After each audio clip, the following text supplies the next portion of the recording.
Hello guys, I am V. Sai Srinivas of 10th class from Mathman.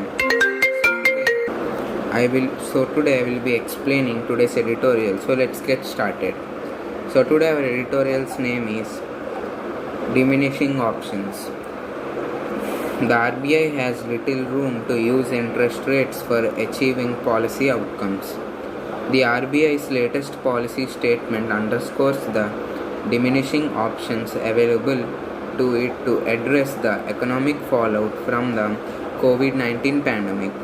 The bank's Monetary Policy Committee left benchmark interest rates unchanged for a sixth meeting straight and reiterated that it would keep its policy stance accommodative as long as necessary to revive and sustain growth on a durable basis. So the RBI's latest policy statement shows that the number of options they have to solve the economic fallout caused due to the COVID-19 pandemic are decreasing.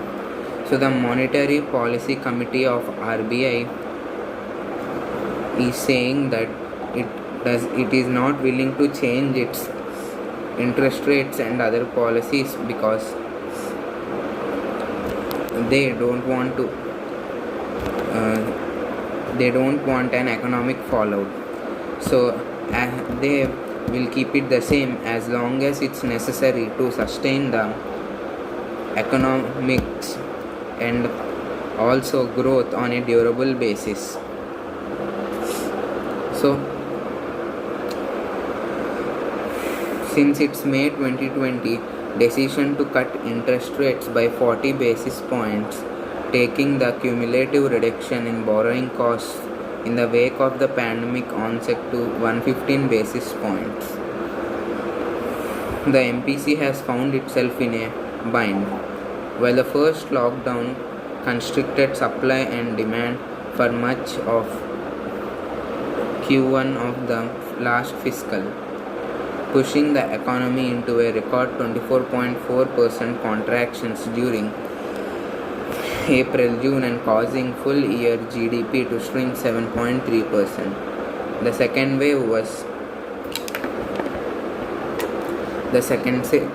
was crushed all around demand and consumer confidence. The RBI's May round of the Consumer Confidence Survey shows the current situation index at a new all-time low, with 75% of the households perceiving the economic and employment situations as having worsened further, and the future expectations index reflecting overall pessimism. It is hard to see the mere availability of low-cost credit helping revive at all the consumption demand. Since May 2020, a decision to cut the interest rates by 40 basis points has been done. So, and also considering reduction in borrowing costs because of the pandemic, so the borrowed money was used to help the economy by some. So it led to an onset of 115 basic points. The Monetary Policy Committee has found itself in a tight situation because of the first lockdown, the supply and demand of various goods has decreased so much in the first quarter of the last fiscal year. So the economy had a contraction of 24.47, which is the all-time record. So, and between April and June, the economy was contracted and the GDP had shrunk to 7.3% all throughout the year. Because of the second wave, the demand and the consumer confidence had decreased so much that it is leading to further problems.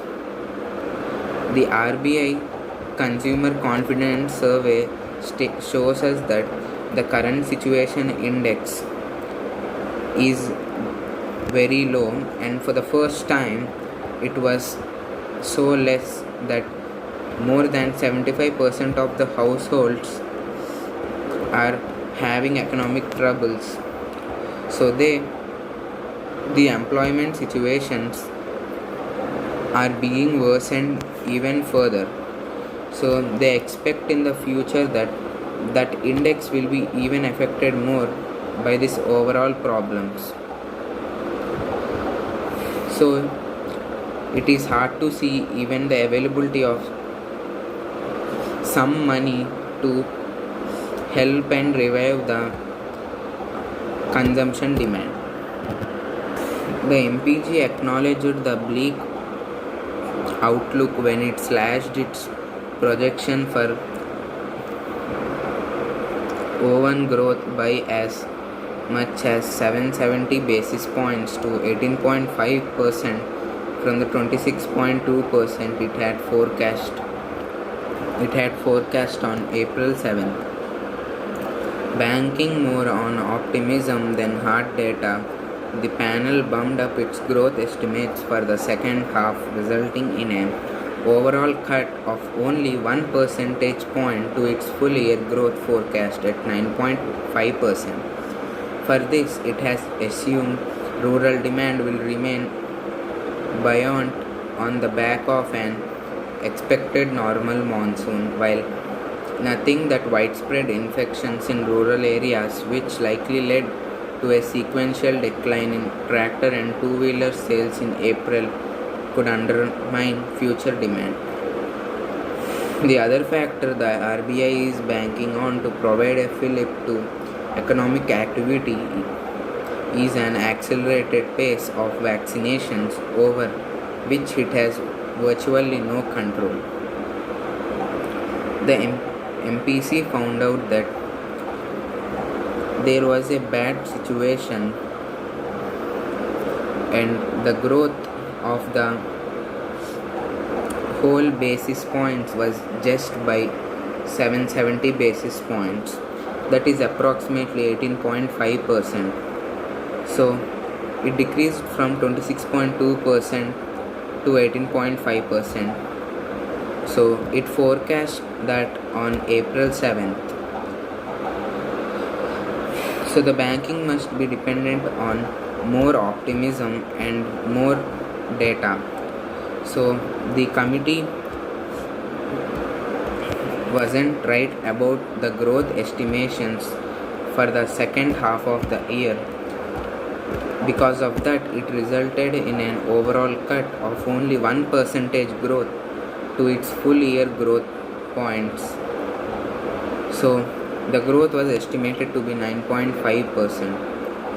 And including this, they also assumed that as the monsoon is coming, there would be no problem with rural demand, but the rural demand will remain as it is, and also the infections will not be widespread because of these monsoons in the rural areas. The rural demand for tractors and two-wheelers had declined further, and if this goes on, it could undermine or discourage the future demand of them. The RBI need to provide a fillip to the economic activities so that it could be in an accelerated pace. So it will be only possible if the vaccinations are done in an accelerated pace, that is quickly as possible. But the government has no control over conducting the vaccinations. So it is up to the RBI. That's it for today, guys. Thank you.